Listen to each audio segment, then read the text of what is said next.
Jóvenes, buenas noches, por favor. Accedan ahí a su cámara y actívenla, por favor. Buenas noches, licenciado. Buenas noches.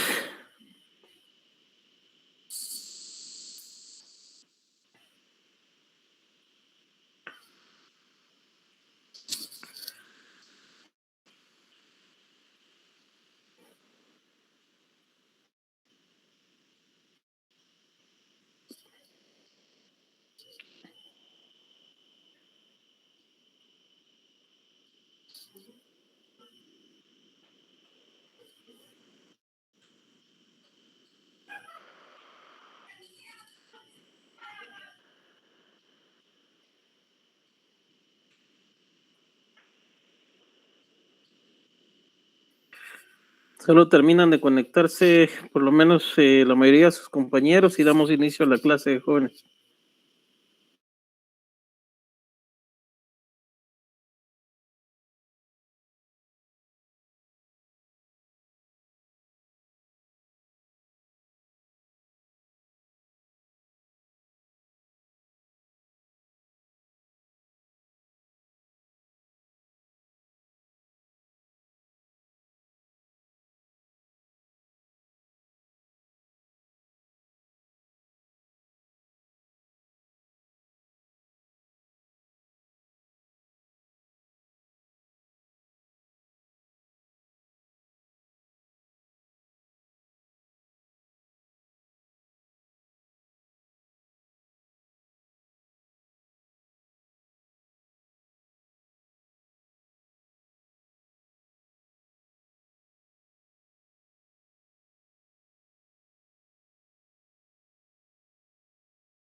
Bueno, jóvenes, vamos a dar inicio con los que están en la clase del día de hoy.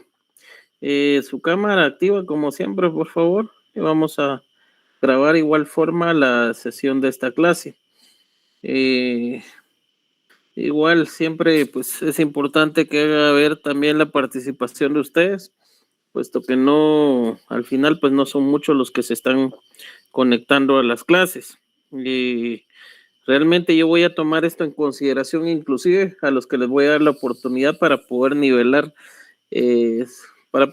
su punteo, porque si no, no tiene ninguna razón de ser. Si solo se aparecen cuando de una u otra forma pues se van a dar puntos o hay exámenes, no tiene ninguna razón de ser. Entonces, a partir de hoy, para la nivelación que vamos a tener del punteo ustedes del primer parcial, voy a tomar en consideración la asistencia a clases. Los que no han estado participando en clases, entonces con el pesar del mundo, pero sí no puedo yo concederle la oportunidad para nivelar también su punteo, porque entiendo yo que no hay interés, y si no hay interés tampoco puedo obligarlos al respecto. Vamos a platicar debido a unas dudas que han ido surgiendo. Entonces, vamos a platicar con relación a los asuntos de jurisdicción voluntaria. Yo sé que pues quedan un montón de dudas a veces cuando nosotros vemos los asuntos de jurisdicción voluntaria y podemos seguir hablando del mismo tema y del mismo tema, pero al final, ¿qué hemos aprendido? ¿Cómo sabemos cuáles son los asuntos que realmente puede conocer el notario? Porque he visto que hay confusiones todavía en la parte respecto a la parte judicial y me interesa saber si están adquiriendo el conocimiento o definitivamente no. Entonces vamos a hacer ahorita un colegio de preguntas únicamente para ver cómo está el escenario en cuanto al conocimiento adquirido y ya nos enrolamos en cada uno de los asuntos.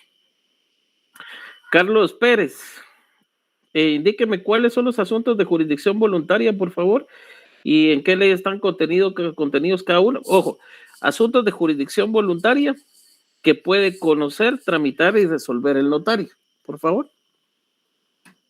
Buenas noches, licenciado. Buenas noches. Pues en las leyes que podemos encontrar los asuntos de jurisdicción voluntaria. Notarial, la vía notarial.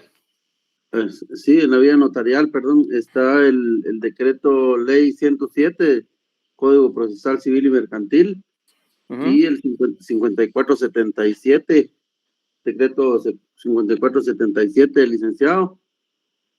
Pues de memoria no me lo sé y en el orden, pero sí. ¿Cuál es el nombre de esa ley? Ley reguladora de asuntos de jurisdicción voluntaria, licenciado. De la tramitación notarial de asuntos de jurisdicción voluntaria. ¿Qué otra ley tenemos? Está la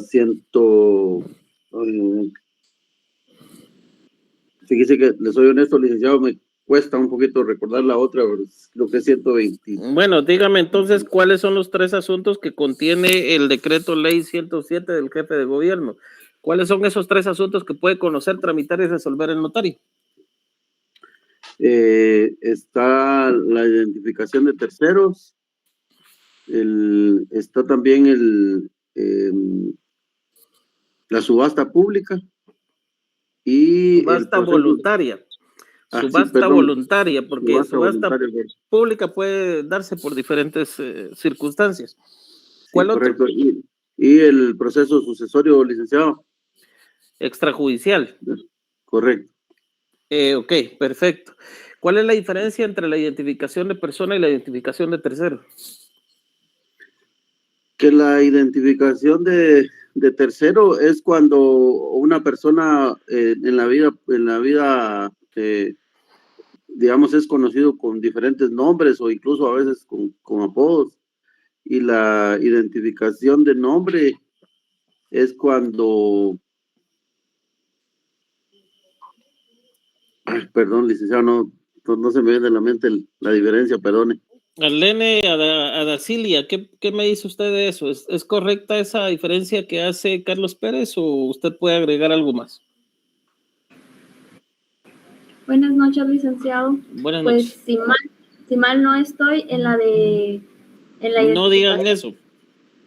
Si ustedes van a su examen privado, no se los digo mal, yo los entiendo a ustedes ahorita, no les estoy regañando, mi intención no es hacerlos sentir mal, quiero que me comprendan, si ustedes van en esa posición a un examen privado, pueden encontrarse con un examinador que sea exigente y que les diga, bueno, entonces no está seguro, entonces no está segura, ¿a qué viene usted? Fuera de cualquier situación de un examen privado, pensemos en una audiencia. Si ustedes como profesionales dicen, si no estoy mal o no estoy seguro, pero cuando ustedes dan un rastro de duda, pueden poner en riesgo la veracidad de lo que están diciendo. Entonces, recuérdense, tienen que estar seguros en sus posiciones.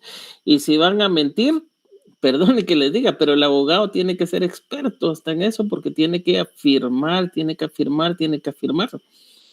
Y tiene que aprender a respaldar sus posiciones. Entonces, seguros de lo que están diciendo. Ya yo los corrijo, ya yo les hago ver eso, los errores en que ustedes hayan recaído, pero mientras tanto, mientras ustedes puedan ir corrigiendo eso, mucho mejor, pero eso es a base de lectura. Vean, jóvenes, no es por preocuparlos, pero no les está gustando leer. Tienen que leer todos los días, todos los días. Esta carrera exige mucha lectura, mucho análisis, mucha comprensión. Entonces el llamado es para que lean todos los días. No hace falta tanto. Media hora. Van a ver que van a pulir sus conocimientos, pero si no, se van a complicar. Continúe, Arlene. Bueno, licenciado, la identificación de persona es cuando la persona es conocida por otro nombre, un apodo, algo como lo hizo ver el compañero. Y la identificación de un tercero es para la identificación de que una persona que ya falleció fue conocida como por otros nombres. Ok, Gaby Johanna González, ¿qué dice usted de eso? ¿Está bien? ¿Tenemos algo diferente? ¿Algo que pueda agregar? ¿O usted tiene un concepto diferente de cualquiera de las dos, de los dos asuntos?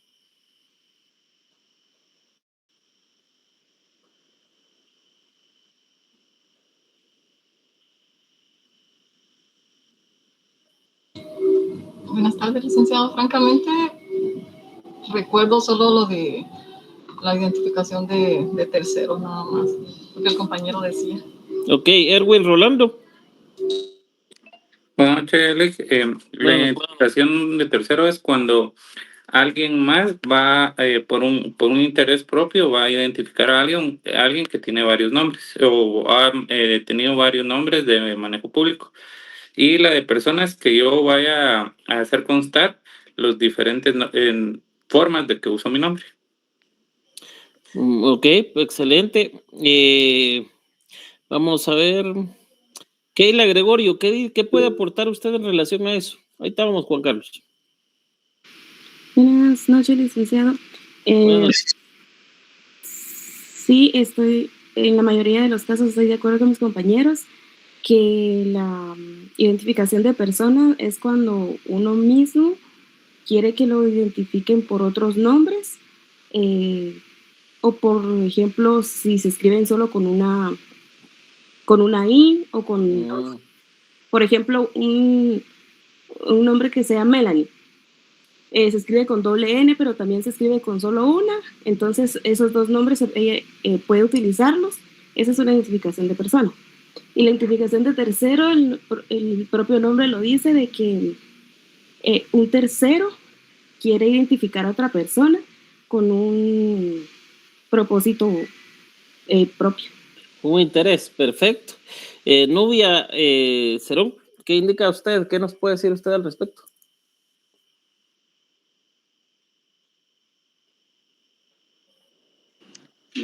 Buenas noches, licenciado. Buenas noches. Pues en cuanto a la identificación de persona, podemos decir, ¿verdad?, que es un proceso legal en el cual pues la persona busca aclarar, por ejemplo, si su nombre está mal escrito o si fue conocido tal vez como con otro nombre.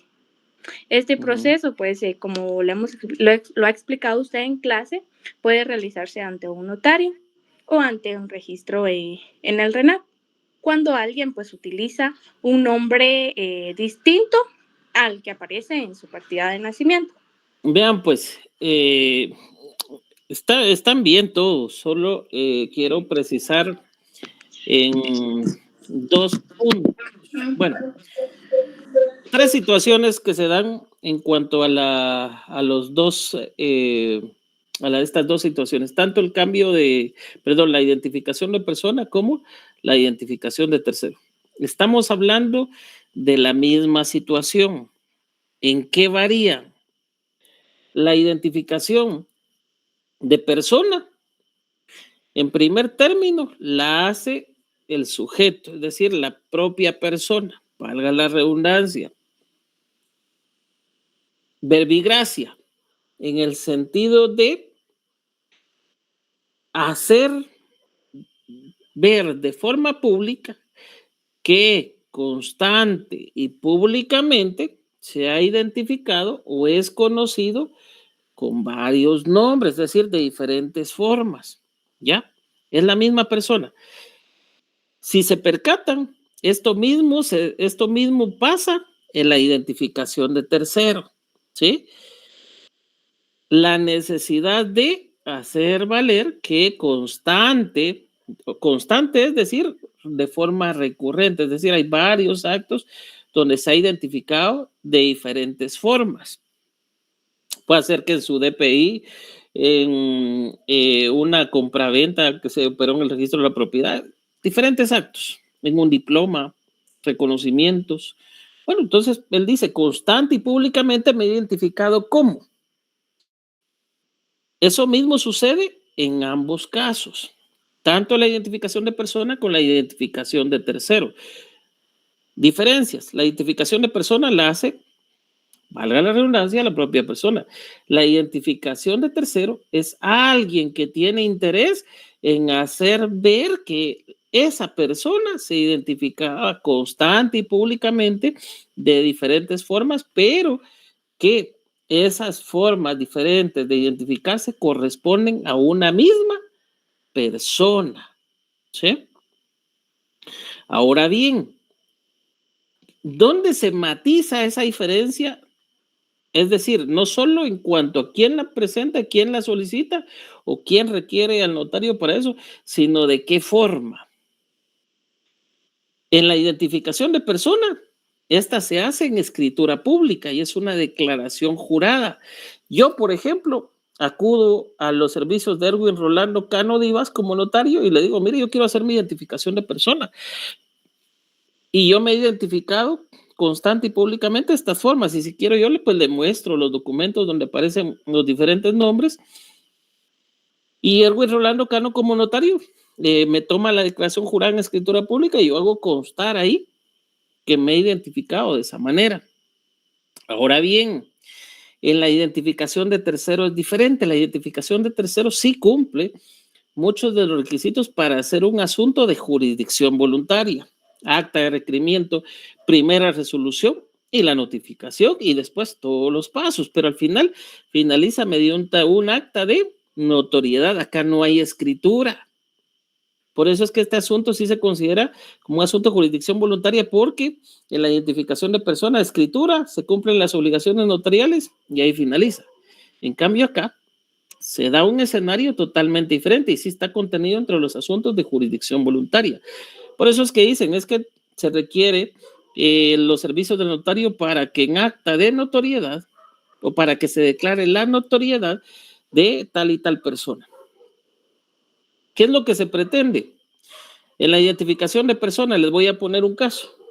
Alguien viene, se percata que en el registro de la propiedad, en la primera inscripción de dominio de su bien inmueble, él de pronto, en su DPI, en certificado de nacimiento, aparece como Julio César Pineda Martínez. y él viene y compra un bien inmueble. Y al momento de hacer la primera inscripción no se percata, y en el registro de la propiedad pues también se consigna, el notario no se percata que el testimonio lo remite con Julio César Martínez, sin la Z, sino Martínez. Bueno, y hay una diferencia, hay una letra que hace falta. Pasa el tiempo y Julio César tiene necesidad de vender el bien inmueble. Hacen la compraventa con la otra persona y él queda como Martínez, y así remiten el testimonio. Viene el registro y le suspende la inscripción de la compraventa. ¿Por qué? Porque aduce el registro de que la persona que aparece ahí no tiene derechos, no tiene derechos de propiedad sobre la finca en mención. Y lo hace ver porque es una persona distinta, porque obviamente la persona que está en inscripción registral no tiene la Z, mientras que él sí está presentando como la Z. Entonces el registro dice son dos personas diferentes. Y debe aclarar o hacer una ampliación, pero de momento se suspende por esa razón. Y entonces, ¿cuál sería la forma? Viene la persona y acude con el notario. Viene Julio César y dice, mire, ¿qué puedo hacer? Y le dice el notario, mira, una identificación de persona. La identificación de persona viene, la inicia, la escritura de donde hace la declaración jurada, donde está declarando la notoriedad, es decir, de que se identifica constante y públicamente de diferentes formas. La opera el testimonio en RENAP, con la certificación el testimonio, lo presenta también al registro de la propiedad, y el registro de la propiedad hace constar también ese extremo. Entonces, ya hay un registro de que Julio César se identifica tanto con el nombre que está en la primera inscripción de dominio como en su documento personal de identificación. Puede volver a presentar el testimonio. Cuando ya presenta el testimonio, ya no va a tener ningún problema en que le suspendan. ¿Por qué? Porque ya se ha hecho constar que es la misma persona que aparece en la primera inscripción de dominio. Entonces, ¿qué es lo que generó esa necesidad? De hacer valer que públicamente, tanto una persona como la otra en diferentes documentos, es exactamente la misma. Es la misma persona que se identifica con el mismo documento personal de identificación. Eso es la identificación de persona. Identificación de tercero. Viene Arlene Alicia Fuentes y me dice, mire, falleció mi abuelo, pero vea, él me dejó bienes, quiero realizar el proceso sucesorio y le traigo los documentos. Me presenta certificado de nacimiento de su abuelo, certificado de función de su abuelo y una copia de la cédula de vecindad, porque él no tenía DPI en ese entonces, me trae una copia de la cédula de vecindad. Cuando yo verifico en los diferentes documentos, su abuelo se llamaba, tomemos un nombre X, Jorge Mario Villagrán Ramírez, certificado de nacimiento. Certificado de función, Jorge Mario Villagrán, sin el otro apellido. Cédula de vecindad, Jorge Mario Villagrán Ramírez, con doble Z. Y en la inscripción registral, Jorge Marito Villagrán Ramírez. Y entonces, ¿qué digo yo? Si yo realizo el proceso sucesorio así, puede hacer que me suspendan porque me van a poner ese previo. Van a hacer ver que al final hay diferentes nombres, que aquí en el proceso sucesorio de quién estoy llevando. Y puede hacer que me manden incluso a ampliar el aviso al registro de procesos sucesorios porque al final yo lo di solo con un nombre.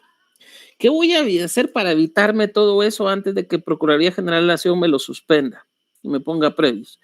Antes de eso, yo voy a proceder y le voy a recomendar a la persona realizar una identificación de tercero. Entonces viene Arleni y me dice, pero mi abuelo ya falleció, no puede ser identificación de persona. Entonces, lo correcto es jurisdicción voluntaria, identificación de tercero, para hacer valer que su abuelo, constante y públicamente, Jorge Mario Villarán, se identificó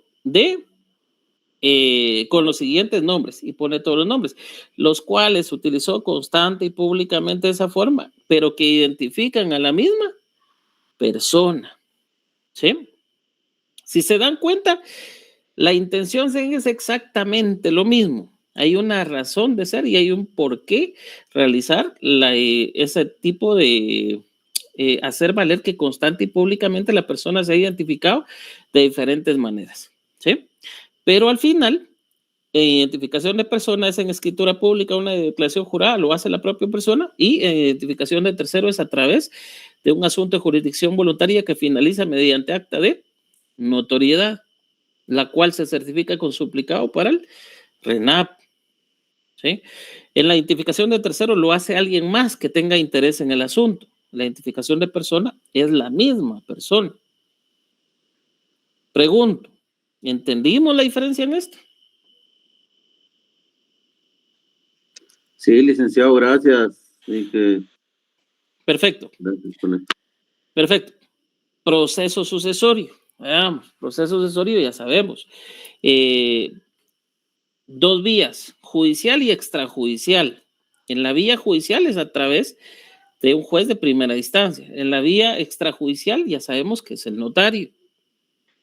Si lo llevamos en la vía notarial, tanto en la judicial como en la notarial, puede ser un proceso sucesorio testamentario porque haya testamento, intestado porque no haya testamento, o puede ser a través de una donación mortis causa, es decir, que la persona en vida realizara una donación hacia alguno de los herederos o hacia otra persona. En Guatemala no hay discriminación en eso, se le puede donar a cualquier persona.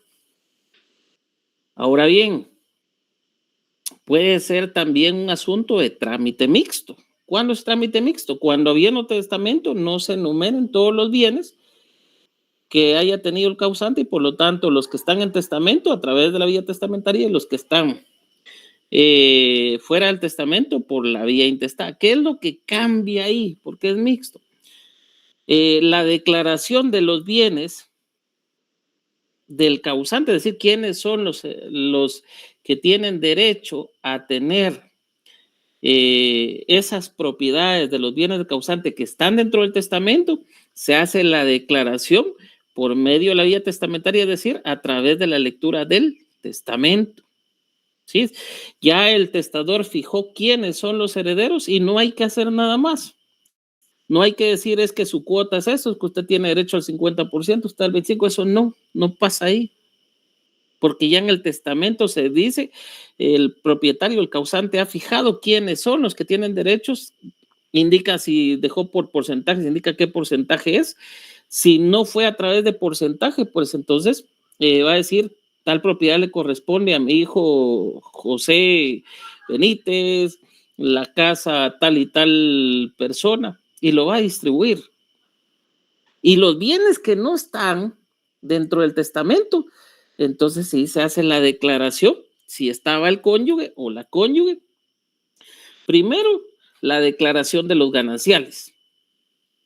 O si renuncia a los gananciales, el derecho como heredera. Ojo, acá de heredera o heredero, tomemos en cuenta las capitulaciones matrimoniales. ¿Sí? ¿Por qué? Porque ha pasado que dicen, es que mire, ella se casó por bienes separados, no tiene derecho a nada de la herencia y todos los hijos se oponen y puede hacer que le haya caído mal, le caiga mal a los hijos por X o Y situación. Y hay que hacerles ver que el que se haya casado por separación de bienes no quiere decir que si falleció no tenga derechos como heredera. ¿Sí? ¿Ya me entiendes? Sí tiene derechos como heredera con una parte igual a la de todos los herederos. ¿Dónde no tendría derechos? Si estuviera vivo el causante y se separara del cónyuge, de la cónyuge. Ahí no, porque las capitulaciones matrimoniales son el convenio expreso de los cónyuges para una separación, es decir, si se diera la separación, es el convenio que al momento que nos separemos, bueno, entonces esto te corre, con esto te quedas y con esto me quedo yo. Así de sencillo. Pero como esto no acontece por una separación, esta separación no se da por decisión de las partes, sino es por un acontecimiento que queda fuera de la voluntad de ellos, es decir, la muerte. Entonces cambia la situación. ¿Sí? Entonces, y quiero aclarar esto porque, como les digo, es muy diferente. Separación de bienes, entonces, hereda como todos los demás, el mismo porcentaje. Le corresponde la misma cuota. ¿Cuál es la otra? Comunidad gananciales. Le corresponden los gananciales. Es decir, el 50% de los bienes que, ojo, que no hayan quedado de forma testamentaria. Tiene siempre, ojo, los gananciales. Ahora bien, ¿puede el cónyuge renunciar a los gananciales y heredar? Sí puede renunciar a los gananciales y decir, no, yo quiero heredar de igual forma como los otros herederos, el mismo porcentaje, no me quiero aprovechar porque me voy a quedar con más. Ahora bien, ¿qué nos dice la ley? Si los gananciales son menores a los de todos los herederos, la ley manda que los demás herederos tengan que aportarle un porcentaje para igualar la misma cantidad o el mismo porcentaje respecto a los demás herederos. Por eso es importante conocer la ley. ¿Sí? Ahora bien, comunidad absoluta. De igual forma. Eso es, en dado caso exista una separación. Aquí no corresponden los gananciales, aquí lo que corresponden son los derechos hereditarios. Si nos vamos a un porcentaje igual sobre los bienes del causante. Juan Carlos. Perdón, Vic, prefiero preguntar porque después me quedo con la duda. Mire, yo estoy casado, por ejemplo, en mi caso, yo estoy casado por comunidad de gananciales. Entonces, si yo escrituro, póngale, Dios no lo quiera, me muera mañana, y hago mi testamento y toda la cuestión, pero dentro de mi testamento solo hay, pongámosle, 1000 quetzales. A mis hijos les dejo el 50% y a mi otro hijo les falta el 50%. Y para mi esposa, por ejemplo, que no va a recibir nada, pero sí estábamos casados, es lo que usted dice que entraría el 50% que explicaba. Ahí es diferente, ojo. Vea, pues, ahí es diferente. Usted me está hablando de dejarlo en el testamento, ¿verdad? Exactamente, ajá. Digamos perfecto. Que yo tenía, ponemos 100,000 quetzales. Y esos 100,000 quetzales le voy a dejar el 50% a mi hija, el otro 50% a mi otro hijo. Pero a mi esposa no le estoy dejando nada. Entonces ahí entraría el 50% que indica que la ley manda. Vean, mucho cuidado con eso. ¿Por qué? Porque ustedes pueden venir y decir, es que yo yo a ella no le quiero dejar nada, solo a mis hijos. Y bueno, otorgan su testamento. En la práctica, ¿qué es lo que se ve? Al final se le da lectura al testamento y se toma en consideración los derechos de los herederos que estén o legatarios que estén dentro del testamento, ¿sí? Y hacia ellos va la acreditación del derecho de propiedad en dado caso o de los bienes que haya dejado el causante. ¿Qué pasa con el cónyuge? Ya sea cónyuge mujer o cónyuge hombre, porque puede pasar en las dos vías. Y él dice, mire, pero yo tenía derechos a los gananciales. Y él sencillamente no me dejó nada. ¿Qué le correspondería, según ustedes que ya pasaron por el derecho civil, qué le correspondería hacer a la esposa ahí, a la esposa Juan Carlos? Dice, no me dejó nada, pero yo sé que sí, a los hijos le dejó, pero yo reclamo los gananciales sobre los bienes también, porque yo soy heredera. Entonces, si dejó deudas, no voy a tener derecho también solo a pagar, sino también no solo voy a tener la obligación de pagar, sino también quiero tener derecho sobre los bienes. ¿Qué le correspondería hacer ahí a la cónyuge de Juan Carlos?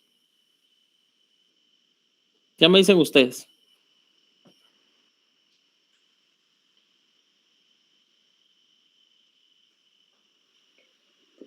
Yo creo que lo que usted mencionó, licenciado, ¿Qué cosa? de aceptar o solicitar parte de los gananciales. Sí, pero ¿cómo? Que ya ella vino en el testamento, no quedó incluida, ¿qué hace? Y licenciado, en ese caso no aplicaría que ella a requerimiento iniciara un proceso sucesorio. Sí, pero ya lo iniciaron y recuérdese que si ya esté siendo radicado por alguno de los herederos, no podría duplicar, tendría que quedar el otro notario y sustituir al que ya está. En todo caso, ponerse, entonces no. Por eso es que se da, ok. El término correcto es impugnar el testamento. ¿Por qué? Porque el testamento no está considerando los derechos de ella respecto a los gananciales. ¿Ya? ¿Ya me entienden? Recuérdense cuál es la idea acá. Una, el testador tiene derecho a hacer con sus bienes lo que quiera, pero está violentando el derecho de gananciales que ella tenía. Que eso, aunque la persona fallezca, ella tiene también un derecho que debe o que puede ejercitar, ya o que conformidad con la ley le asiste para reclamar sobre los bienes del causante. Y yo solo tengo una duda, pero en ese caso, bueno, o sea, yo sé que es un caso hipotético, pero en ese caso no, el testamento ya desde un inicio estaría mal realizado porque él está... Ahí está, pero ¿por qué? Porque miren pues, exactamente, por eso es importante asesorar a sus clientes. Porque imagínense, yo como notario y Juan Carlos me dice que yo quiero sacar a mi esposa de la jugada, yo ya hice bienes, pero no quiero, si me pasa algo, de repente ella misma me envenena, yo no le quiero dejar algo. Podrá hacer lo que ustedes quieran,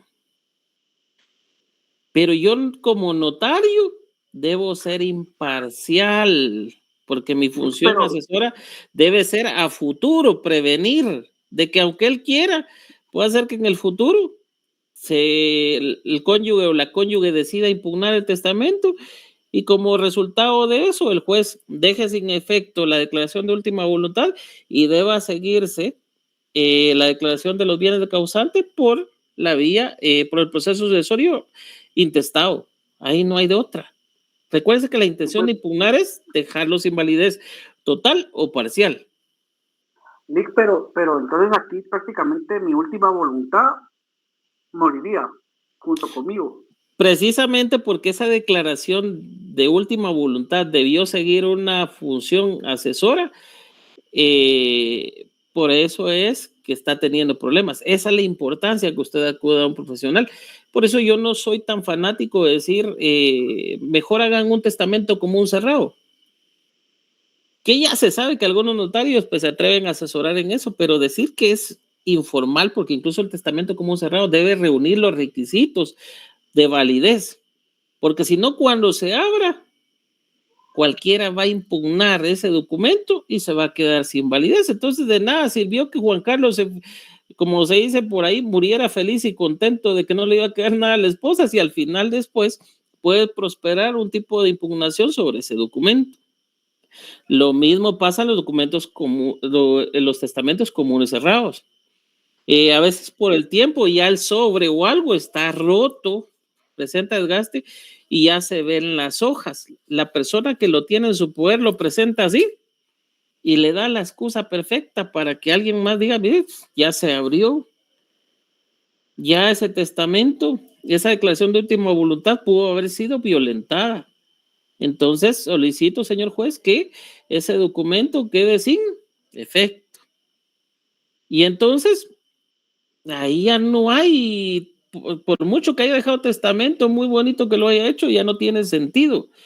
¿Y qué corresponde? Llevarlo en la vía intestada, o bien, aunque el testamento haya sido bonito, pero en una cláusula fue consignado mal algo, por muy bonito que haya redactado, si yo veo que esa cláusula le perjudica a mis clientes y mis clientes me están pidiendo asesoría, yo como abogado voy a impugnar esa cláusula para que solo tenga efecto cierta parte del testamento donde no perjudique a mis clientes.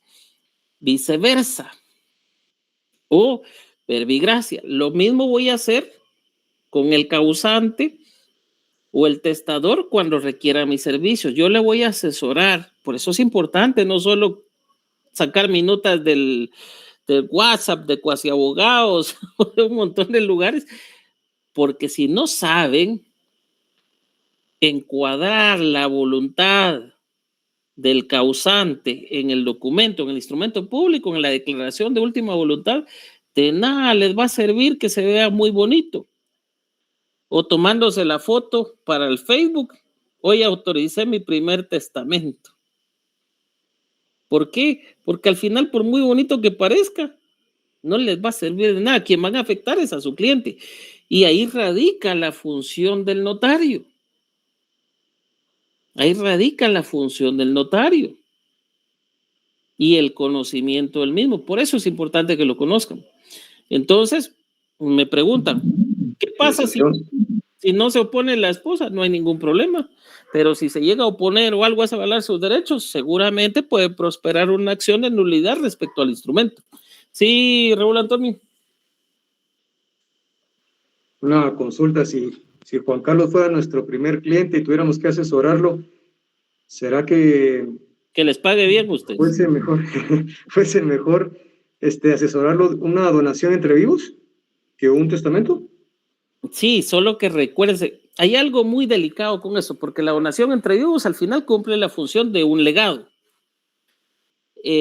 Mucho cuidado con esto. ¿Por qué motivo? Porque la misma ley lo establece.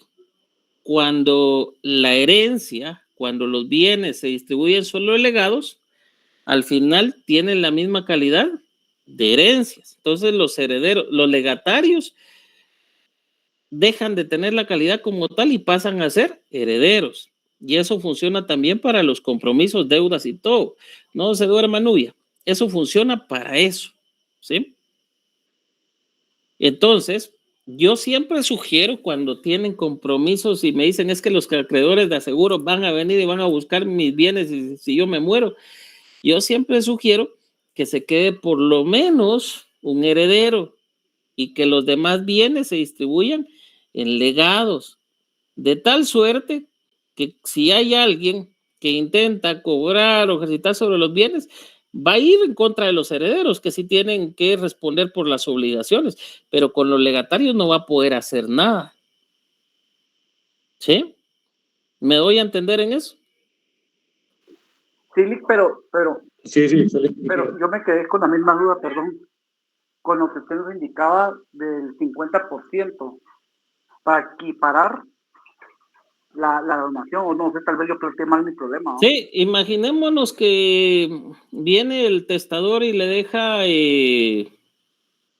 a Carlos Pérez y a Nubia, viene y dice, estos son mis dos hijos mayores, le voy a dejar un bien a Carlos y el otro bien a Nubia. Son dos casas grandes, una casa en zona 10 y otra casa en zona 14, ya imagínense ustedes el valor. Luego viene y le dice a Keila y Erwin, bueno, a ustedes les voy a dejar una casa en zona 7 en la Florida y a Erwin le voy a dejar una en zona 18 ahí por la colonia Limón. O sea, estamos hablando de valores totalmente diferentes. Y viene y la esposa, viene Mariana, dice la esposa, bueno, a mí también, pero ¿qué me dejó? Bueno, como dejó en testamento solo los bienes de Carlos Pérez y de Nubia. Y los otros dos bienes que quedaron son en colonias que no van a tener el mismo valor que zona 10 y zona 14. Es decir, dos bienes en testamento que quedan a nombre de Carlos Pérez y de Nubia. Pero los otros van a pelear las propiedades Keila, Erwin y Mariana. Es decir, los otros dos hijos que quedan y Mariana como cónyuge, con derecho de gananciales. ¿Me entienden? El porcentaje que va a tener Mariana a su derecho gananciales respecto a los bienes que quedan Keila y Erwin, por mucho que sumen, no van a llegar a las cantidades que Carlos Pérez y Nubia. ¿Me doy a entender ahí? ¿Sí? Si se dan cuenta, se va a dividir el derecho gananciales de Mariana únicamente respecto al 50% sobre los dos bienes que quedaron, pero la sumatoria sigue siendo menos que el valor de los bienes de Carlos Pérez y de Nubia. ¿qué dice la ley? Si al final, porque él dejó legados y también herederos, porque hay una parte testamentaria y otra parte por la vía intestada. Pero al hacer la sumatoria, lo que le va a corresponder a Mariana, en cuanto a derechos gananciales, si se toma en cuenta los bienes de Carlos Pérez, Nubia, y lo que le corresponde el porcentaje a Keila y a Werwin, no es mucho menor del 50% que le debería corresponder sobre el total de todos los bienes, porque esos son los gananciales. Y el 50% sobre el total de los bienes, no dice el 50% sobre bienes que estén o que hayan quedado, que queden en forma intestada o por la vía testamentaria, no lo dice. Solo la ley marca sobre los bienes del causante. Entonces, Mariana, ¿qué va a hacer? Mariana dice, bueno, no. Entonces, lo siento, Carlos Pérez, lo siento, Nubia, por sus propiedades que ya se hacían quedarse con todo el porcentaje, pero ustedes me tienen que dar un porcentaje a mí para que yo tenga un porcentaje igual respecto a todos, porque mi derecho a gananciales no puede ser menor que el de ustedes. Ahora bien, tienen que saber esto y saber cómo hacerlo, que eso ya corresponde vía judicial. Ahí es más que todo el abogado que entra en función de cómo elaborar los memoriales, porque sí tendrían que hacer valer ese derecho. Pero ahí les corresponde a ustedes pulirse más en ese tema y volverse pilas, porque es lo que muchos colegas no saben hacer.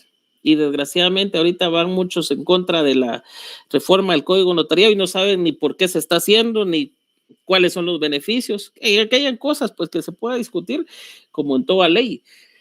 Pero desgraciadamente están discutiendo sobre la ley y se están oponiendo a personas que desconocen el derecho notarial totalmente.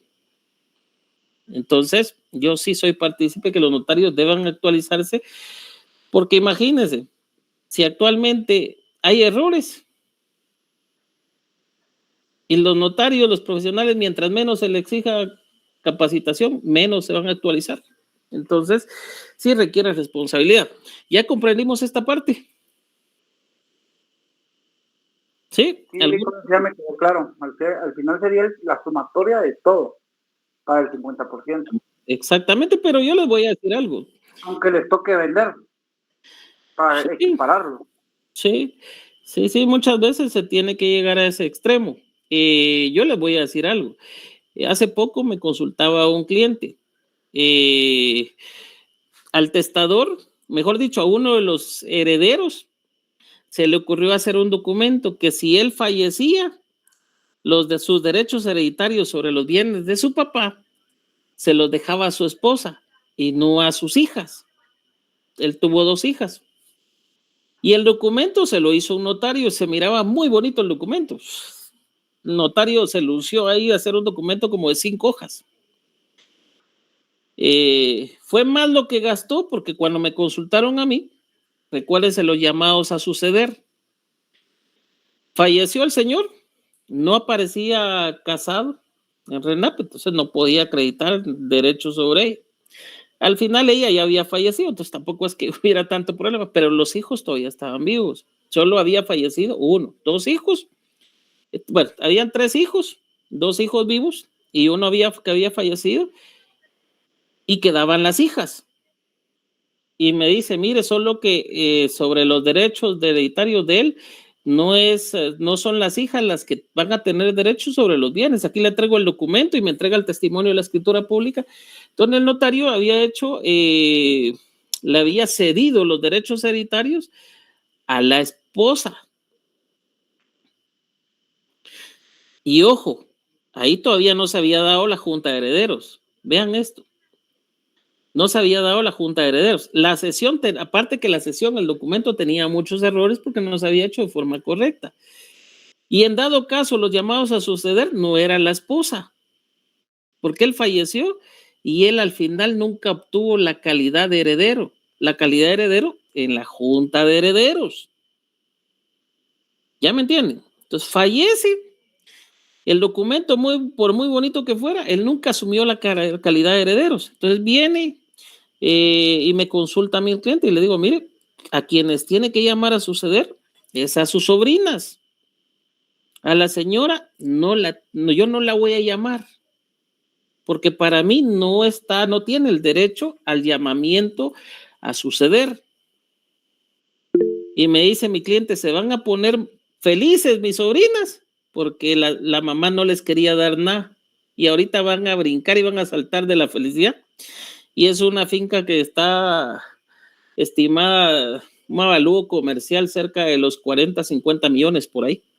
Imagínense cuánto van a tener las sobrinas. Yo quiero ser sobrina. Ok. Bueno, Mariana, tiene levantada la mano, consulte.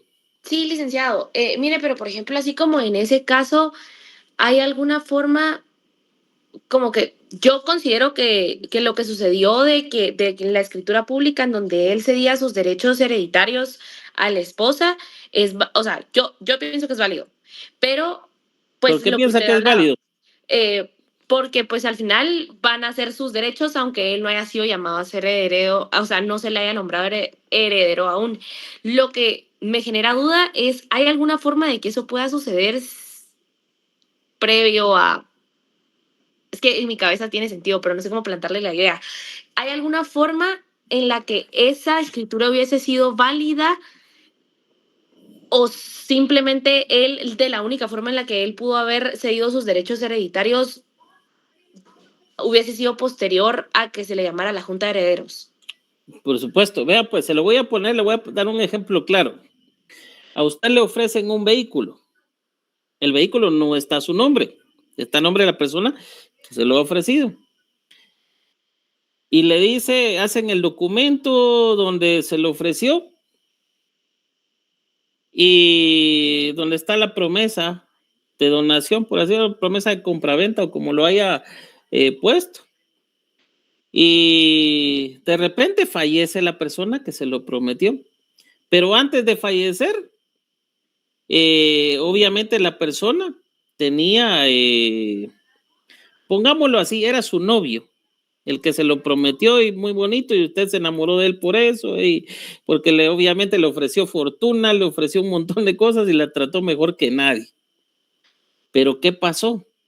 Usted se entera que él tenía familia y usted llega a reclamar, mira, aquí tengo el documento donde él me lo ofreció, pero al final él nunca le hizo el traslado de dominio a su nombre. Entonces la familia va a decir, mire, sí, yo lo entiendo, el documento se mira bonito, pero nosotros somos los herederos. A nosotros nos corresponde ese bien, y si quiere usted, pues reclámelo por las vías legales correspondientes. Notarialmente, por mucho que usted tenga el documento, no la van a llamar a suceder. Lo mismo pasa en ese documento. Él, en el momento que ofreció esos derechos, no tenía la calidad de heredero, porque bien pudo haber sido desheredado por medio de testamento. Entonces él no tenía la calidad de heredero, aparte no sabía qué porcentaje prometer o qué era lo que tenía que prometer.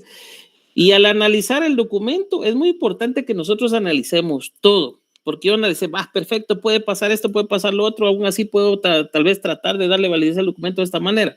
Pero cuando yo analizo el documento, tenía una infinidad de errores, que de una u otra iba a prosperar que el documento no surtiera los efectos legales esperados para lo que había sido autorizado.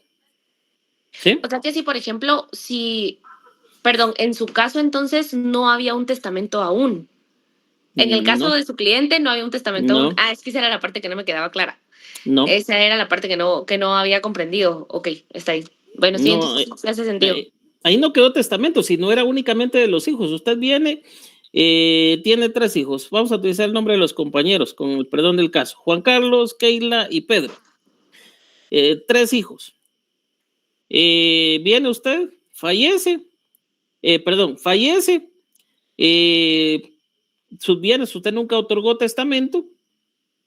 Y entonces sus hijos están vivos, pero no inician el proceso sucesorio. Con el tiempo, fallece Pedro y solo queda Juan Carlos y Keila. ¿Sí? Pero usted no otorgó testamento. Sucede que Pedro fallece, pero deja 2 hijas. ¿Quiénes son los llamados a suceder? Porque están en la vida intestada. Entonces, si hubiera testamento, pues ya designa quiénes son por nombre. Y si ya falleció la persona, entonces el testamento ya no tiene ninguna razón de ser y pasa a la vía intestada. Pero como quedó en la vía intestada, llamados a suceder Juan Carlos, Keila y las hijas de Pedro. ¿Sí? Entonces me dicen, es que hay un documento, sí, pero todavía no estaba la calidad de heredero. ¿Pero por qué pasa eso? Solo en la vía penal, ojo, solo en la vía penal y cuando favorezca al reo puede haber retroactividad. Pero acá no estamos en la vía penal, entonces sí tiene que tener cuidado con eso, sí tiene que tener la calidad de heredero para poder hacerse la cesión de derechos hereditarios. Por eso es que yo les digo a alguien, es que mire, a mí me contrataron para hacer una escritura de cesión de derechos hereditarios. ¿Será que la hago? Pues depende. Y tiene que saber la persona que compra esos derechos que si fallece la persona y no se lleva a la junta de herederos, puede hacer que esa calidad como heredero ya no la asuma y por lo tanto pierda lo que ha invertido comprando esos derechos hereditarios. ¿Me doy a entender en este lado? Sí, licenciado, gracias. Sí, súper claro. Hoy sí voy a ir a joder a mi abuelo. Bueno, ya está muerto, pero igual lo voy a ir a joder. Ok, perfecto. Bueno, ¿quién más tenía dudas? Pedro. Sí, me entró una duda, tal vez, disculpe, va a ser una muy ignorante de mi parte, tal vez retrocediendo al notariado 1, pero ¿cómo se le llama? Una carta de donación, se podría decir, o una parte de donación, ¿se podría indicar ahí como viniendo de la parte del ejemplo de la compañera? ¿Se podría o no, Lick? Pregunto. ¿Cómo así? Solo modifique o replantee su cuestionante, su pregunta, su inquietud. Digamos, por ejemplo, la persona usted indicaba de que todavía no estaba como que ni intestado en sí o testamentaria cuando falleció, pero le había ofrecido como que el vehículo a la compañera. Pero si él deja deja el vehículo en donación con lo que es a nombre de la compañera, ¿sí se podría, Lick? Pregunto. Cuidado con esto, porque vean, me voy a meter a aristas a explicarle cosas que les debería cobrar a ustedes por la asesoría, pero vean pues, me voy a meter a explicarle cosas de notariado 1, 2, 3 y hasta 4. ¿Qué es lo que sucede acá? Cuidado en la forma y modo como lo hagan. Si lo hace a través de donación, perfecto, pero ¿cuál es el principio para que esto tenga validez? Publicidad registral. ¿Qué tiene que pasar ahí? Tiene que operar la transferencia, es decir, que haya transferencia de dominio. En este caso, que se haga la transferencia en SAT como corresponde. Si hay una de igual forma tiene que pagar el impuesto, no solo la escritura, el impuesto correspondiente por vehículos y que quede operado el cambio de dominio en SAT, es decir, que Mariana ya aparezca como propietaria y no su novio. ¿Sí?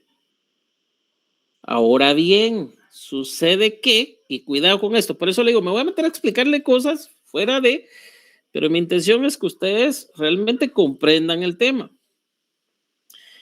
Hay algunos, y les digo porque yo he visto acá canijo y acá canija también, perdón, voy a utilizar estos términos fuera de sin tratar de insultar o menospreciar tanto hombres como mujeres, pero lo hago en el sentido picaresco de la situación, porque en las promesas se pueden dar un montón de circunstancias. ¿Y qué es lo que sucede? Dejan a un mandatario y le dicen, bueno, voy a otorgar un mandato porque yo tengo que viajar o tengo que hacer tal cosa. Entonces, a un mandatario para que cuando tenga tiempo, en forma oportuna, pueda venderte el bien o te lo pueda donar o te pueda hacer la transferencia de dominio, ya sea un bien inmueble, es decir, una casa, un terreno, o ya sea un vehículo, o inclusive lo he visto hasta con aeronaves. Deja el mandato. Pero el mandatario siempre le pone pretextos a la otra persona y nunca se lleva a cabo el documento para realizar esa transferencia de dominio, ya sea la compraventa, ya sea la donación o la cesión de derechos.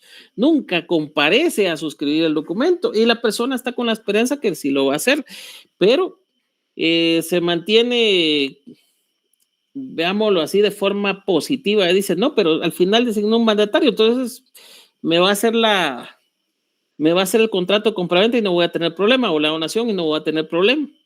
Y son esperanzas que se mantienen. ¿Qué es lo que sucede?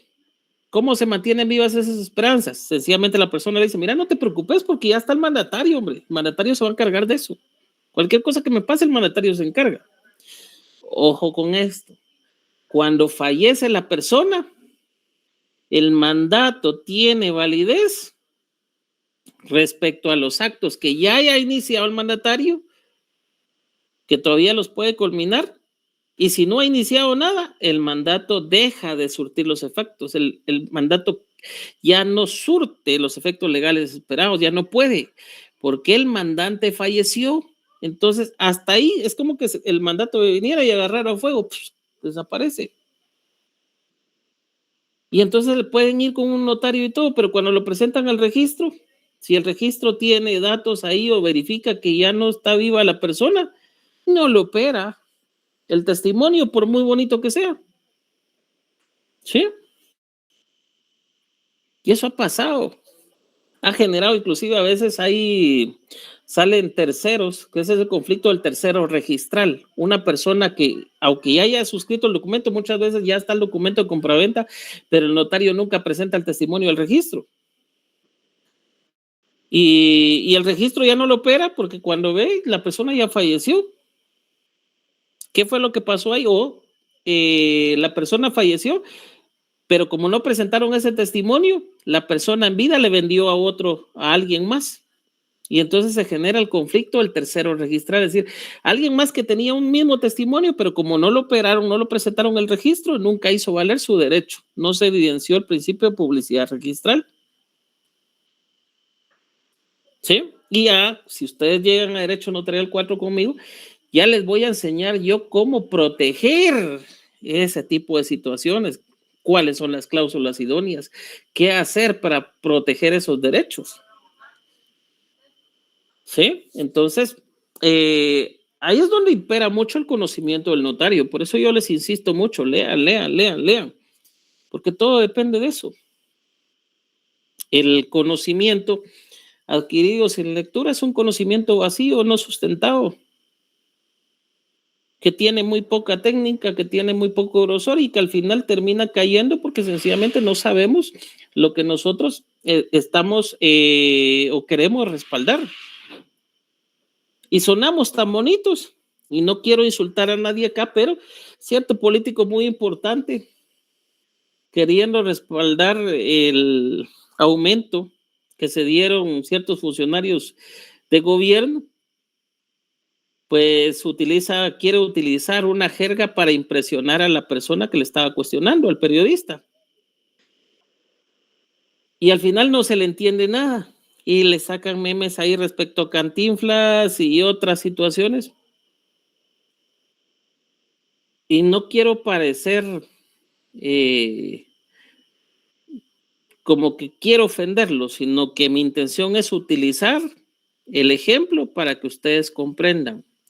Un conocimiento, o mejor dicho, la falta de conocimiento, sin tecnicismos, sin la jerga necesaria y sin el sustento idóneo, lo que generan al final son posiciones incomprensibles y que por muy bonitas que parezcan, nadie les va a entender, o que al final se piense que solo intentan distraer al público que está queriendo o está optando por recibir un mensaje de parte de ustedes.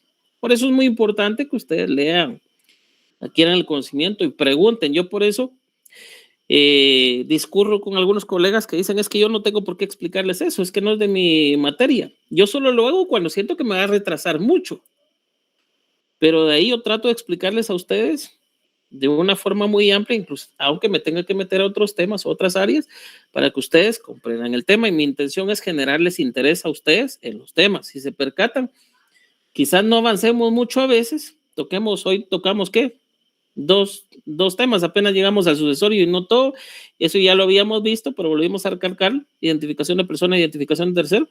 Y todavía nos hace falta ver lo que es la subasta voluntaria y los asuntos del 5477 y los del decreto ley 125-83. Y posteriormente analizar, si nos da tiempo, analizar los asuntos que quiere comprender la reforma del Código Notariado, o mejor dicho, el nuevo Código Notariado, que también viene y presenta nuevos asuntos para ser sometidos a conocimiento del notario, y que es importante que nosotros también discurramos sobre ello. Ahí está la separación por mutuo consentimiento y está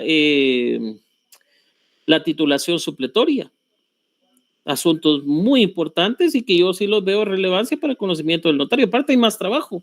Entonces, estoy viendo cómo hago tiempo para darles todo eso a ustedes, porque es una burbuja de información. Pero créanme, en una hora y media que a veces tenemos, no da tiempo para más. No da tiempo para más. Entonces, sí me interesa y a mí sí me gusta que ustedes pregunten, que se interesen por los temas. Acá nadie es ignorante, todos tenemos dudas y por muy simple que parezca la pregunta, háganla. Para eso estamos. Bueno, voy a tomarme unos minutos más para explicarles el tema de la subasta voluntaria. Mucho cuidado con confundirla con aquellas subastas públicas que son el efecto de un proceso ejecutivo, de un juicio ejecutivo. Por ejemplo, vamos a utilizar el nombre de Saúl. Viene Saúl y pues tiene necesidad, pero él tiene un bien inmueble. El bien inmueble, les voy a poner un tema de interés acá. El bien inmueble, él viene y como necesita dinero, lo pone de garantía para solicitar un préstamo con su hermana. Su hermana viene y acepta porque le está ofreciendo el bien inmueble y le presta a Saúl 200,000 quetzales. Se constituye primer garantía sobre el bien inmueble de Saúl. ¿Sí? ¿Entendimos esa primera parte? Primera premisa, se constituye garantía hipotecaria sobre el bien inmueble de Saúl por 200,000 quetzales. Pero Saúl se mete a un montón de conflictos con mujeres. O sea, no lo estoy tomando de forma personal, por eso no estoy diciendo apellidos. No lo vayan a tomar a mal, ni vayan después a escribirle ahí a Saúl y preguntarle si es cierto eso o no. Perro, Saúl, perro. Entonces, vean pues, tiene conflictos con estas mujeres, él contrajo matrimonio con alguien, se separó de la esposa y viene la esposa y dice, no puede ser que este canijo pues esté feliz buscando a alguien más, dándole like a un montón de mujeres en Facebook, en Instagram y todo, y no puede ser feliz. Ya esa felicidad se la tengo que quitar. Y promueve el juicio oral de alimentos. Se va a un juzgado donde la jueza es promotora de los derechos de la mujer y dice, me está diciendo que gana 15,000 sin mayores pruebas, bueno, le voy a poner 10,000 quetzales de pensión provisional. Y se la fija. Dentro de las medidas que pide la esposa de Saúl, está en realizar, ella expone que tiene temor de que al momento de fijarle la pensión, él vaya a querer vender el bien inmueble que tiene y que aunque se casaron por separación de bienes, ella teme que ese bien inmueble él lo pueda desaparecer para no cumplir con esa pensión que se le fije. Y dentro de las medidas solicita la anotación de demanda. El juzgado viene y accede a la solicitud y ordena la anotación de la demanda sobre el bien inmueble que ya tenía hipotecado previamente Saúl, y le hacen la anotación de demanda. Y Saúl dice, no puedo vender, me leyó la mente antes y ahora ¿qué hago? Pero tampoco puedo pagar la pensión alimenticia de 10,000 quetzales porque yo apenas gano 3,000 quetzales. ¿Qué sugerencia le dan a Saúl? Que se vaya del país. Pero va a perder el bien entonces. Yo sé conocido a una mujer con pisto. Sigue perdiendo el bien.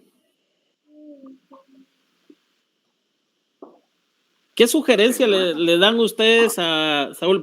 Quiero escuchar la opinión ahorita de las mujeres, que son pilas en eso. Y podría ser, por ejemplo, que viniera él y se diera los derechos de su bien, por ejemplo, a su mamá. Alguien muy cercano.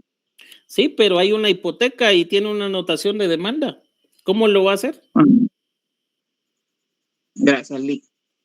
Esa duda tenía. Porque sí conozco a un señor que sí le dio todos sus bienes a su mamá. Y entonces cuando se terminó divorciando de la esposa. El problema es que la mamá termina siendo la defensora y al final si la esposa viene y ejecuta hay un pago que no se ha hecho y es el derecho a alimentos. Viene y le pide al juez que acceda a rematar el bien porque no se ha cumplido con la pensión alimenticia. Muchos jueces pueden acceder. Entonces les pregunto a ustedes, ¿qué van a hacer su cliente? Dejemos la mujer, quítense del lado la mujer. Ustedes están representando al hombre. ¿Qué hacen ustedes? Son las abogadas. Entonces, señoritas, integrantes de esta sección, ¿qué dicen ustedes? Capaz se enamoran de Saúl también. Ok. Bueno, ¿qué dicen ustedes? Vamos a ver. ¿Quién está? Voy a preguntarle, señoritas, porque no todas quieren hablar. Vamos a ver quién es. Ok, no se conectaron muchos hoy ustedes. Jocelyn, ¿qué hizo usted? Buenas noches, Lee. Buenas noches. Es que eso estaba considerando porque si no lo puede dar en donación, y igual por lo de la hipoteca, sí, no sé, Lick, la verdad, no se me complica. Porque lo más factible sería como darlo en donación para que él no tuviera ese bien como a su nombre, ¿verdad? Sí, pero igual hay hipoteca y aunque lo acepte la otra persona, el riesgo de que al final ese inmueble sirva de garantía para cumplimiento de la obligación no se lo quita. Sí. ¿Qué pasa ahí? La solución ya se las di. ¿Qué hacen ustedes? ¿Será que la hipoteca podría funcionar como una garantía con el banco y negociarlo con ellos? ¿Que ellos vendérsela? ¿Que absorban eso? Ojo, la hipoteca ya es una garantía y la hipoteca está con una persona particular, no la tiene una entidad bancaria. Ojo con eso. Entonces ya les di, pero sin embargo la salida ya se las di. A ver, compañeros, no me queden mal, demuestren que pueden defender los derechos del hombre. ¿Qué hacen ustedes? ¿Y no sería que la hermana sería la que tendría que asumir el rol aquí, ya que ella es la que tiene el gravamen, en este caso de la hipoteca? Por ahí vamos. Saúl, ¿qué dice usted? Sí, que promueve la subasta voluntaria y igual de tal manera siempre va la hipoteca en la subasta, pues el que posea el bien. Pero igual tiene a saber de que está con una cláusula de hipoteca. Solo tomen en cuenta subasta voluntaria, veámoslo, un asunto de jurisdicción voluntaria. Quien lo compre, tiene que saber que tiene hipoteca y tiene una anotación. Y bajo esas premisas va a aceptar la compraventa del bien. ¿Qué riesgos va a tener el comprador? ¿Que le ejecuten la garantía hipotecaria o que al final prospere la anotación de demanda y se subaste el bien para pagar los alimentos, para cubrir el derecho de alimentos, la pensión fijada? Ese es el riesgo. Entonces, subasta voluntaria en la vía notarial o judicial, descartado por eso mismo. Ahora bien, ¿qué otra solución le ofrecen? Licenciado, ¿qué pasa si se paga lo que estaba grabado por la hipoteca? ¿Quién lo paga? Le deja sola la anotación de demanda. ¿Le interesa dejar sola la anotación de demanda para que se quede ella con el bien? sea que al tener la anotación de demanda, aunque pague la hipoteca, no puede venderla a una compraventa. Sí podría venderla, pero igual el nuevo que la compra, como el bien se le hizo una anotación de demanda, tiene ese problema. ¿Ya me entienden? Y si se le quita va a ser más fácil que ella lo ejecute. Pregunta, solo vean ustedes ahí, hagan un ejercicio, ustedes que les gusta utilizar tanto el chat GPT o el Google o algo, solo vean objeto, pónganlo ahí, objeto de la anotación de ¿qué? De demanda en Guatemala. Y vean, el objeto principal de la anotación de demanda en Guatemala es actuar como una medida cautelar que publicita en el Registro General de la Propiedad la existencia de un litigio sobre un bien inmueble o derecho real. Busca garantizar el resultado del proceso, evitando que terceros aleguen en buena fe al adquirir bienes en disputa. Es decir, es que el comprador, yo lo adquirí de buena fe, yo no sabía que él tenía un proceso de alimentos. ¿Qué dice acá? No puede alegar buena fe. ¿Qué quiere decir? Que el bien inmueble de igual forma se puede rematar para compensar el derecho de alimentos. ¿Ya? Y vean, Juan Carlos dijo algo muy importante, la hermana. ¿Qué tiene la hermana?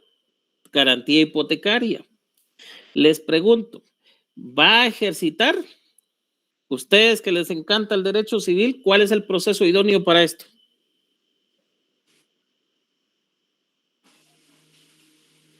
Pero como Es un ya juicio tenía la ejecutivo. hipoteca, yo ejecutaría la hipoteca, pero como al final la anotación fue primero de la hipoteca, entonces la hipoteca como se inscribió primero, tiene más derecho, ¿no? Precisamente por eso les estoy preguntando, ¿cuál es el juicio acá? Ejecutivo. ¿Ejecutivo en la vía de premio o ejecutivo? Ejecutivo. Ejecutivo en la vía de premio. ¿En la vía de premio? Sí, en la En vía la vía de premio o ejecutivo. Recuérdense, fue en escritura, porque es una garantía hipotecaria. Entonces, al final es el testimonio de una escritura.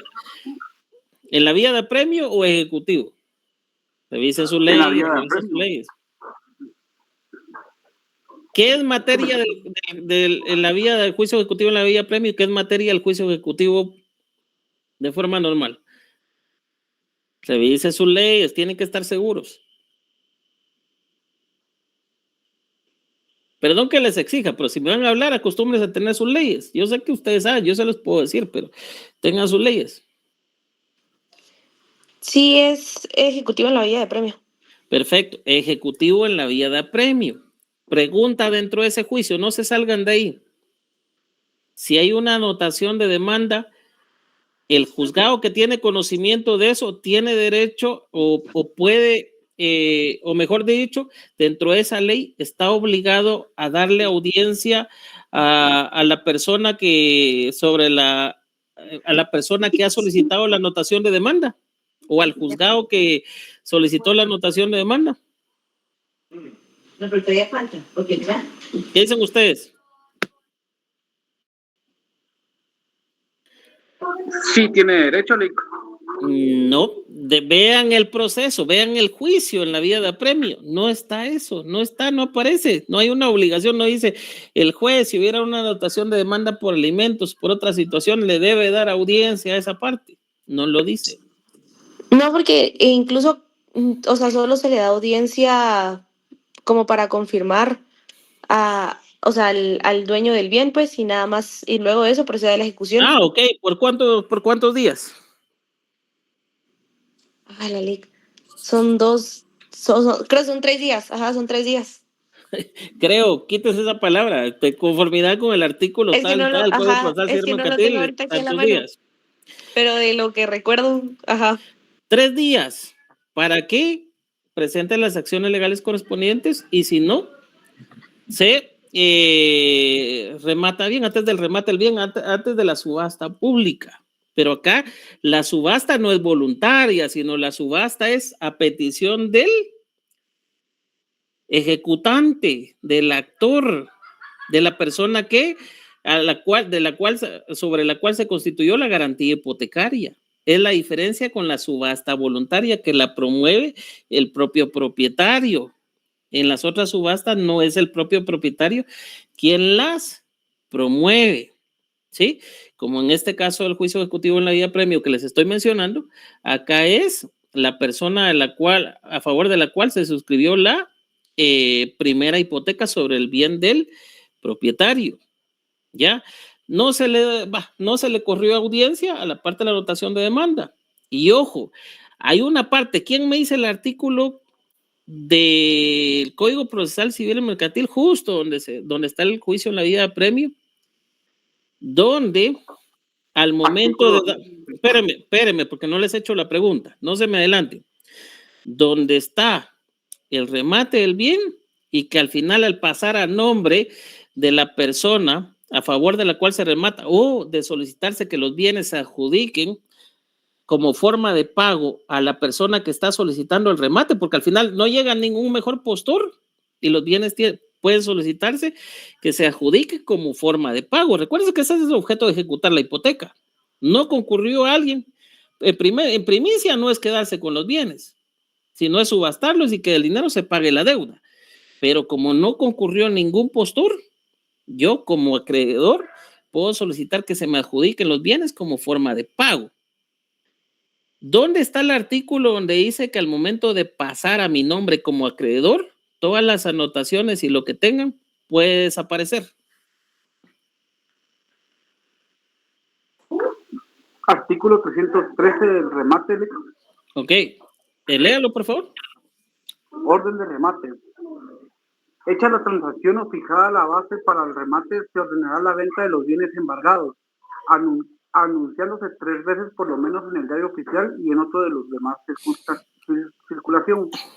Además, se anunciará la venta por edictos fijados en los estrados de los tribunales y, si fuera el caso del juzgado menor de la población, a que corresponda el bien que se subasta, durante un término no menor de 15 días. El término para el remate es de 15 días por lo menos y no mayor de 30 días.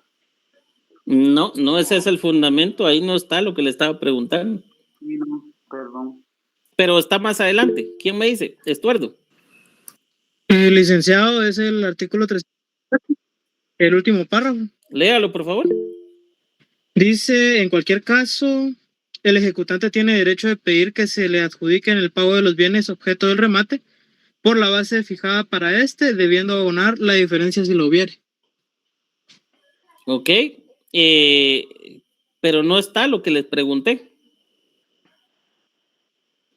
Lean, los bienes pasan a nombre de la persona sin anotaciones, sin lo demás. ¿Dónde está el sustento para eso?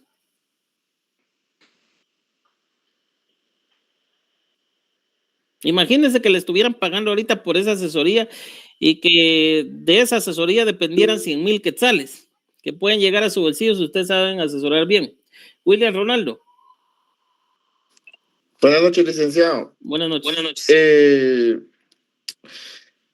El artículo 322 dice... Léalo, por favor.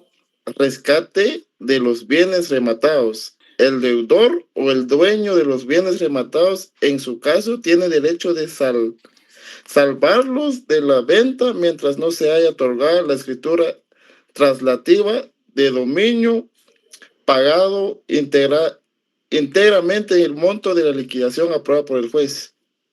No me está respondiendo lo que les pregunté. Les pregunté, ¿dónde está el fundamento de que los bienes van a pasar a nombre del acreedor sin ninguna anotación? Es decir, ahí la anotación de demanda que tenía el otro proceso desaparece. Artículo 326, Rick, entrega de bienes. Ajá. Léalo, por favor. Otorgada la escritura, artículo 326. Otorgada la escritura, el juez... Bueno, ¿solo es 323 o 326? 326. Ah, ok. Gracias. Entrega de bienes. Otorgada la escritura, el juez mandará dar posesión de los bienes al remate o adjudicarlo. Para el efecto fijará la ejecutado un término que no sea de 10 días bajo la... No, tampoco es eso. No. Bueno, jóvenes, y ustedes, y el dominio de leyes, ahí díganme ustedes, ¿qué creen? ¿Han leído lo suficiente como para dominar eso o no han leído eso? No, ya nos dimos cuenta que no. Bueno, les va a quedar de tarea, busquen el fundamento, busquen el fundamento. De esto puede depender que les paguen bien a ustedes o que no les paguen bien, y se los aseguro, son soluciones que han pasado por varios colegas y muchos han dejado ir a estos clientes y por eso han perdido dinero. El 319. Lea el 319, vamos a ver, la última oportunidad.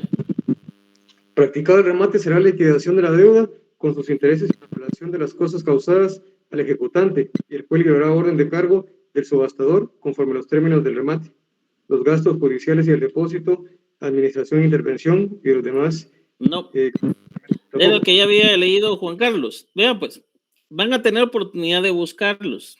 Yo sé, ya me di cuenta que estos temas les van interesando a ustedes, como que si les gustara el chisme. Entonces, está bien, vayan interesando en esto. Busquen el fundamento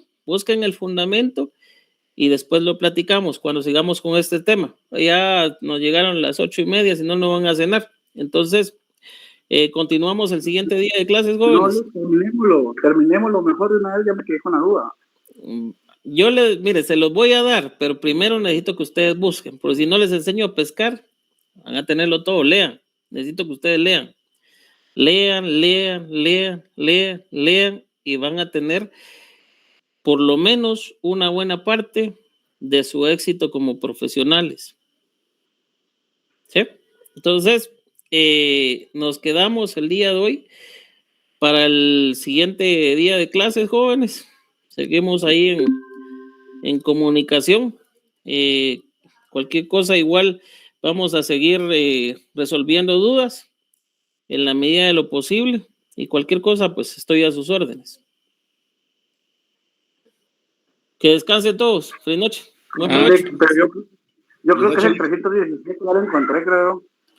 Vamos a ver, lea el 317, la última oportunidad antes de que Responsabilidad del subastador.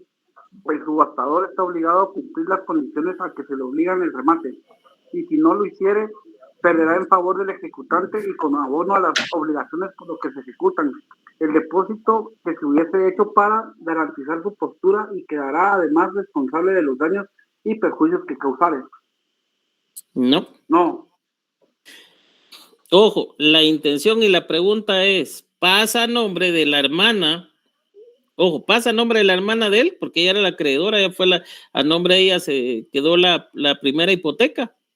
Pero ojo, pasa sin anotaciones de demanda, sin aquello que pueda perjudicarle al momento de adquirir el bien. ¿Sí? Entonces, ahí van a tener que buscar fundamento, William. Vic, creo que va a salir del tema, pero no sé si aplicaría también del Código Civil, por ejemplo, una simulación. No. Se está yendo por otro lado. Lee, creo que es el 308, si no estoy mal. Lea el 308. Todo embargo de bienes, inmuebles o derechos reales, se anotará en el registro respectivo de la propiedad inmueble, para lo cual librará el juez de oficio y el despacho correspondiente. Nubia. Buenas noches, Lick. Disculpe, yo solo tengo una duda en cuanto, antes de terminar la clase le quería preguntar en cuanto a si hay información sobre la reunión, si la vamos a tener esta semana. Sí, solo déjenme, porque ahí me dieron esperanza sobre un lugar bastante ameno y con parqueo, entonces si me lo dan, ese sería perfecto, porque les quedaría bien a todos, pero déjenme confirmar y ya mañana yo les tendría la respuesta, ¿sí? Perfecto, gracias. Solo en sentido de la pregunta que acaba de hacer Nubia, ¿tendría usted ya la hora en la que nos estaríamos reuniendo? 2 de la tarde, a partir de las 2 de la tarde, para darles chance a los que tengan escuela o otras cosas todavía durante la mañana, o incluso tengan que trabajar. Ok, gracias. Vale, Gracias. Bueno. Entonces, feliz noche a todos. Vemos al siguiente día de clases. Buen provecho. Chao, feliz noche. Feliz noche.